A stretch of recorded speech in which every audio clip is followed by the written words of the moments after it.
الحمد لله نحمده ونستعينه ونستغفره ونؤمن به ونتوكل عليه ونعوذ بالله من شرور أنفسنا ومن سيئات أعمالنا من يهده الله فلا مضل له ومن يضلله فلا هادي له ونشهد أن لا إله إلا الله وحده لا شريك له ونشهد أن سيدنا وسندنا وحبيبنا ومولانا محمدا عبده ورسوله صلى الله تعالى على خير خلقه محمد وعلى آله وأصحابه وسلم.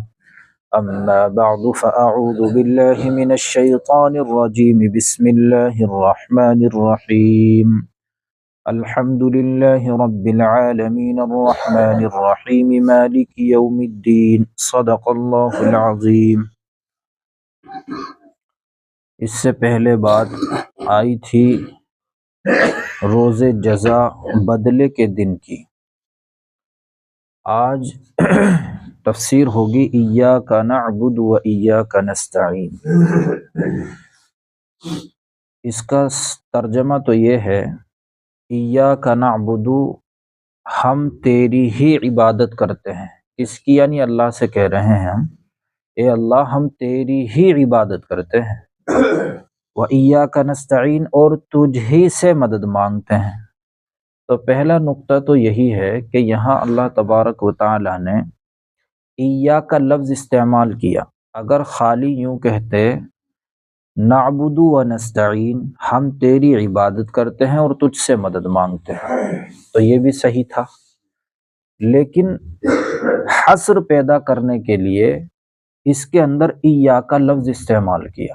ایاک اگر پہلے آتا ہے فعل سے تو اس کا مطلب ہوتا ہے حصر پیدا کیا جا رہا ہے. حصر کا مطلب یہ ہے کہ تیری ہی عبادت کرتے ہیں، تیرے علاوہ کسی اور کی نہیں کرتے ہیں. اور اگر خالی یہ ہوتا ہم تیری عبادت کرتے ہیں تو اس کا مطلب یہ بھی ہو سکتا اوروں کی بھی کرتے ہیں اور تیری بھی کرتے ہیں. لیکن ایاک نعبد کا مطلب ہم تیری ہی عبادت کرتے ہیں، تیرا علاوہ نہیں کرتے کسی اور کی. اسی طرح تجھ ہی سے مدد مانگتے ہیں، تیرا علاوہ کسی اور سے نہیں مانگتے. اب یہ دونوں جملے ایسے ہیں کہ ہمارے ذہن میں خود آ جائے گا کہ ہم تو دوسروں سے بھی مدد مانگ لیتے ہیں، ہم تو دوسروں کی بھی عبادت کر لیتے ہیں، یا مان لو ہم نہیں کر رہے دوسرے تو کر رہے ہیں دوسروں کی عبادت. تو عبادت کی بھی بہت ساری قسمیں ہیں. کچھ عبادت کہلاتی ہیں قلبی عبادت، یعنی دلی عبادت، جیسے ایمان لانا اللہ پر، اسی طرح اللہ سے ڈرنا، اللہ سے محبت کرنا، یہ دلی عبادت ہے. تو اس کے اندر بھی ہمیں یہی فٹ کرنا ہے کہ ہم تیری ہی عبادت کرتے ہیں، یعنی تیرے اوپر ایمان لاتے ہیں، تجھ ہی سے ڈرتے ہیں اور تجھ ہی سے محبت کرتے ہیں. یعنی تجھ سے زیادہ کسی اور سے محبت نہیں کرتے، تیری محبت غالب ہوتی ہے. اور جو عبادت کرنے کا حق تیرا ہے کسی اور کو نہیں دیتے، یعنی تیرے ہی سامنے جھکتے ہیں، تجھ پر ہی ایمان لاتے ہیں. تو قلبی عبادت ہوتی، ایک ہوتی ہے بدنی عبادت. بدنی عبادت جیسے نماز ہے، یا جیسے مان لو سجدہ ہے کہ کسی کے سامنے ہم جھکتے ہی نہیں، تیرے ہی سامنے سجدہ کرتے ہیں. لیکن اگر ہم دیکھیں تو اس وقت میں خود مسلمانوں میں کچھ لوگ ایسے ہیں کہ جو بہرا روی کا شکار ہیں، یعنی وہ عبادت اللہ کی بھی کرتے ہیں اور دوسروں کی بھی کرتے ہیں. مثال کے طور پر سجدہ صرف اللہ کی ذات کو ہے، چاہے وہ سجدہ عبادت ہو چاہے سجدہ تعظیمی ہو، یعنی کسی کو بڑا سمجھتے ہوئے اس کا سجدہ کرنا اس کے لیے، تو یہ دونوں کے دونوں اللہ ہی کے لیے ہیں. یعنی کسی کو سجدہ تعظیمی بھی نہیں کر سکتے، وہ بھی حرام ہے. پہلی امتوں میں سجدہ تعظیمی جائز تھا، جیسا کہ آپ نے سنا ہوگا حضرت یوسف علیہ السلام جب مصر کے بادشاہ بن گئے تھے اور 40 سال کے بعد ان کا پورا قبیلہ خاندان کنعان سے اور مصر آ گیا تھا، تو وہ سارے کے سارے جو کہ حضرت یوسف علیہ السلام بادشاہ تھے مصر کے، ان کے سامنے سجدہ کیا تھا انہوں نے، وہ سجدہ تعظیمی تھا. اسی طرح سے حضرت آدم علیہ السلام کو جب اللہ تعالیٰ نے پیدا فرمایا تو تمام فرشتوں کو حکم دیا تھا اسجدوا لآدم، کہ تم آدم کو سجدہ کرو. سب نے سجدہ کیا تھا الا ابلیس، سوائے ابلیس کے، تو وہ بھی سجدہ تعظیمی تھا. لیکن ہماری اس امت میں سجدہ تعظیمی بھی کسی غیر کو کرنا جائز نہیں ہے۔ اب آپ خود ہی نظر دوڑا لیں کہ سجدے ہو رہے ہیں یا نہیں ہو رہے ہیں۔ سجدے ہو رہے ہیں نا، قبر کو سجدہ ہو رہا ہے، زیارتوں کے سامنے جا کے پڑھ رہے ہیں، بلکہ آپ ویڈیوز میں دیکھیں گے ایک آدمی بیٹھا ہوا ہے، ایک نہیں، میں مثال دے رہا ہوں، اور سامنے لوگ سجدے کر رہے ہیں، اس کو آگے اس کے پیر چوم رہے ہیں، سجدے میں اس کے پیروں میں پڑے ہیں۔ تو یہاں یہ قرآن کی آیت سے سب جو ہے اس کو منع کیا گیا ہے، اور یہ خلاف آیت ہے، آیت کے خلاف ہے۔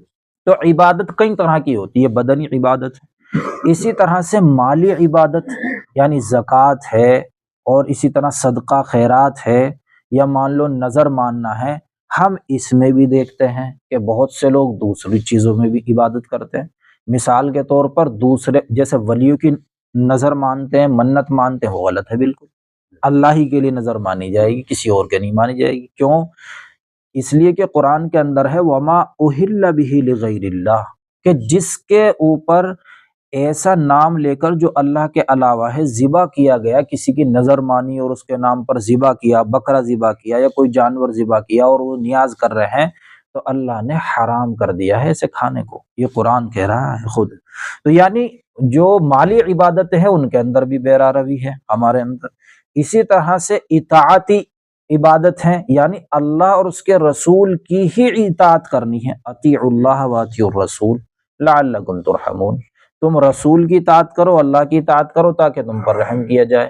لیکن ہم خود اپنے لوگوں میں، چاہے ہمارے شیخ ہوں، استاد ہوں، پیر ہوں، کوئی بھی ہوں، ان کی اطاعت ایسی کرتے ہیں کہ شریعت کا حکم پیچھے ہو جاتا، ان کی بات پیچھے نہیں ہوتی ہے، یعنی ایسا ایمان لے کر آ جاتے ہیں ان کی بات پر، تو یہ بھی غلط ہے۔ اسی طرح سے استعانت ہے جو یہاں استعمال کیا، ہم تجھی سے مدد چاہتے ہیں، تجھی سے مدد مانگتے ہیں۔ تو آج ہم خود نظر دوڑا لیں کس کس سے مدد مانگی جا رہی ہے، جبکہ اللہ تبارک و تعالیٰ نے حصر کے ساتھ فرمایا کہ تم یہ خود کہو کہ ہم تجھ ہی سے مدد مانگتے، کسی اور سے نہیں مانگتے ہیں، لیکن آج ہم مانگ رہے ہیں۔ ہم سے مراد یعنی کتنے لوگ جاتے ہیں قبروں سے مانگ رہے ہیں، ولیوں سے مانگ رہے ہیں جو اس دنیا سے جا چکے ہیں، ان کی نظر مان رہے ہیں کہ اگر میرے بیٹا ہو گیا میں یہ دوں گا، میں یہ کروں گا، میں وہ کروں گا، میں نیاز کروں گا، میں دیکھ چڑھاؤں گا، یعنی انہی سے مانگ رہے ہیں۔ جبکہ قرآن کی آیت کیا کہہ رہی ہے کہ بس ہم تجھ ہی سے مانگتے ہیں، کسی اور سے نہیں مانگتے ہیں۔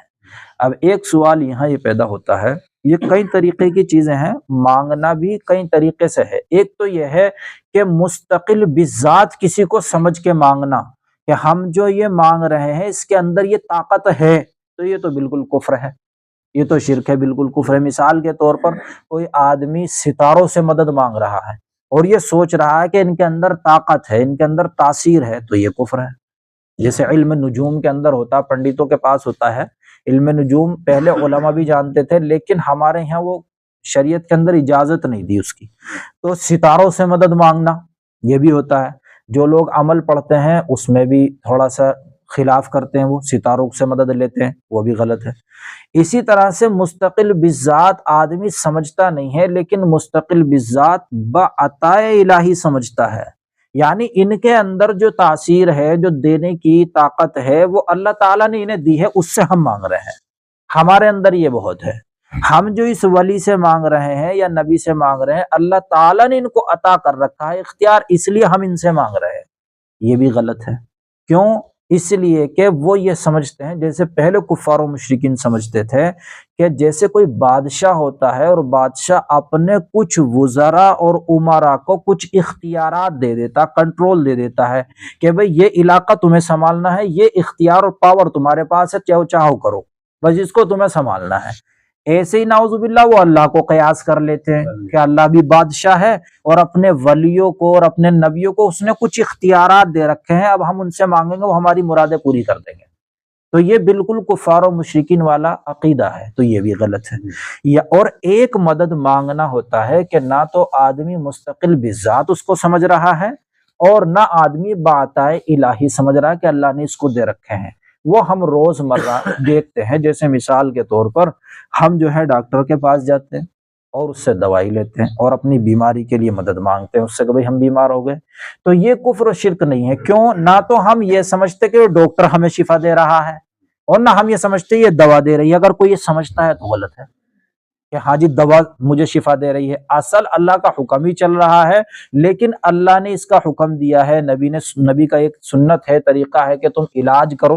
جبکہ اللہ کے نبی سے کسی نے معلوم کیا کہ اللہ کے نبی، جب ہم بیمار ہوتے ہیں اور جب سب کچھ تقدیر میں لکھا ہوا ہے، بیمار ہونا، شفا پانا، تو ہم دوائی کیوں لیتے ہیں؟ دوائی نہیں کرنی چاہیے، جب وہ تقدیر میں لکھا ہوا ٹھیک ہو جائے خود۔ اللہ کے نبی نے ارشاد فرمایا تو بیمار ہوگا، یہ بھی تیری قسمت اور تقدیر میں لکھا ہوا ہے، تو دوائی کھا گا اور دوائی سے ٹھیک ہوگا، یہ بھی تقدیر میں لکھا ہوا ہے۔ یعنی سب کچھ یہ تقدیر میں لکھا ہوا ہے۔ تو ہم جب کسی ڈاکٹر کے پاس جاتے ہیں تو اس کو یہ نہیں سوچتے کہ یہ شفا دے گا، یا یہ نہیں سوچتے یہ دوائی شفا دے گی، بلکہ وہ ایک طریقہ ہے، ان کے اندر دواؤں کے اللہ تعالیٰ نے صفات رکھی ہیں، اثر رکھا ہے، لیکن حکم اللہ ہی کا چلتا ہے۔ تو اس لیے یہ بہت ساری قسمیں ہو جاتی ہیں، استعانت کی بھی اور مدد مانگنے کی بھی۔ تو یہ ساری کی ساری اللہ تعالیٰ نے اپنے لیے رکھی ہیں کہ تم عبادت بھی میری ہی کرو اور مدد بھی مجھ ہی سے مانگو۔ ہر طرح کی قولی، فعلی، بدنی، جسمانی ساری عبادتیں اللہ ہی کے لیے ہیں۔ وہ تفصیل ہے ایمان کی، زکوٰۃ، نماز، وہ ساری چیزیں، اس تفصیل میں جانے کی ضرورت نہیں ہے، وہ بات آتی رہیں گی۔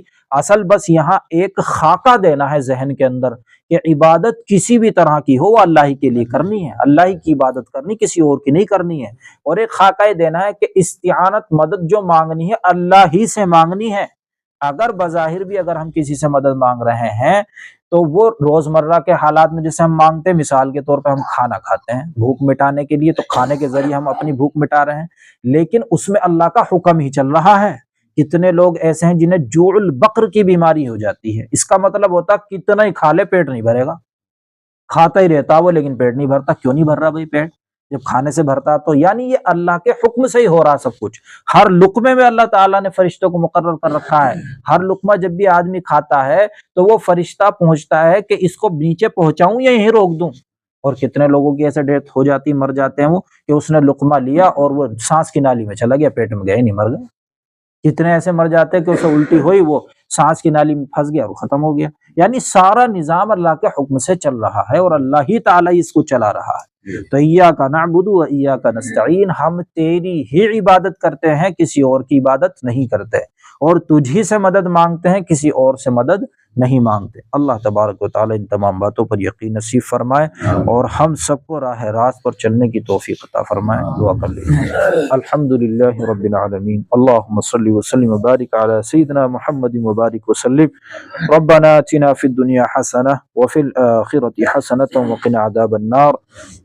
یا اللہ ہم سب کے ایمان کو کامل فرما، یا اللہ ان تمام باتوں پر یقین نصیب فرما، یا اللہ ہماری عبادت اور ہماری استعانت کے رخ کو صحیح فرما، یا اللہ اپنے ہی سامنے جھکنے کی توفیق عطا فرما، یا اللہ اپنے ہی آپ سے یا اللہ استعانت اور مدد مانگنے کی توفیق عطا فرما، یا اللہ غیر اللہ سے مدد مانگنے اور اس کی عبادت سے ہماری حفاظت فرما، یا اللہ اس تفسیری سلسلے کو قیامت تک جاری اور ساری فرما، اس کے ذریعے سے پورے عالم میں ہدایت کو عام فرما، گمراہی کو ختم فرما، اسلام اور مسلمانوں کو غلبہ عطا فرما، یا اللہ اسلام کا بول بالا فرما، باطل کا منہ کالا فرما، یا اللہ خاص طور پر ہمارے ملک کے اندر امن و امان قائم فرما، بھائی چارہ پیدا فرما، اتفاق و اتحاد کے ساتھ رہنے کی توفیق عطا فرما، برادران وطن کے اندر اسلام اور مسلمانوں کی محبت پیدا فرما، یا اللہ اسلام اور مسلمانوں کو غلبہ عطا فرما، جہاں کہیں بھی اسلام کی، دین کی، شریعت کی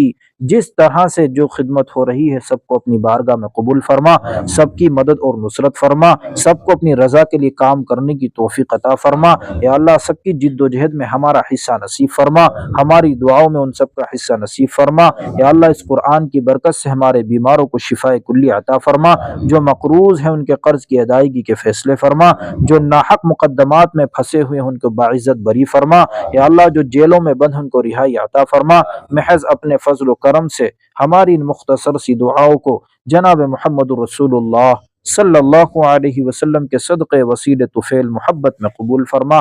سبحان ربک رب العزت عما یصفون وسلام علی المرسلین، الحمدللہ۔